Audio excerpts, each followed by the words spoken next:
Hey guys, welcome back. My name's Caleb Videomaker, in case you didn't know, or Caleb Curry. And in the last video I talked about the bass clef and a little bit of the treble clef.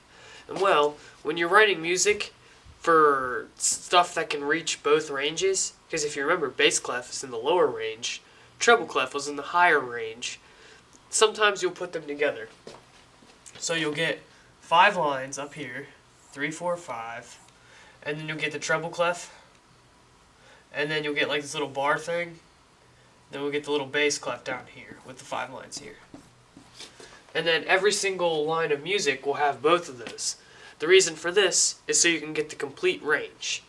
So when we have the bass clef, middle C is represented by one ledger line above the highest line. So this is middle C on the bass clef. Conveniently, the C for treble clef is one ledger line below middle C. So this is where they interconnect. If we go, these are the same notes here. Because this is middle C, the only thing different is the way we represent it. If we want the notes middle C and up, we can use a treble clef. If we want notes middle C and down, we can use a bass clef. So if we were to write the notes on here, it would look like, be like da, da, da. And then this is where it would connect to here, and then we'd go up on this scale. So this is where this one would typically stop. That's where this one typically begins. Or we could put this middle C up here. It doesn't matter. But what I'm trying to say here is rather than having 5 lines here and then 4 ledger lines to represent this note, what we could do is just use the treble clef, because this is where they overlap. Let me show you a good picture to represent this. I found this on Google Images. Here we have the treble clef, here we have the bass clef.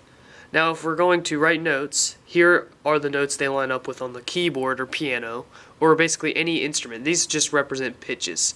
It doesn't have to be a piano, because every single instrument has specific pitches that we are talking about anyways. So now we go up, and this is where they overlap, right here on middle C. These are both the same notes. And then it goes up. So rather than having ledger lines and then notes like right here, we could just use a treble clef. That's why there's 2 clefs. Rather than having 400 ledger lines above the staff, we can just use a different clef. Once again, this is what a grand staff will look like. It will have the treble clef, a little bar thing, I'm not sure what it's called, and a bass clef.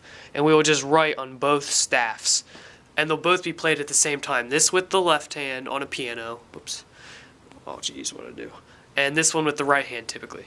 So that's everything you need to know about a grand staff for now. And in the next video we'll be talking about something even awesomer. I know this series just gets awesomer and awesomer and awesomer, more awesome, whatever.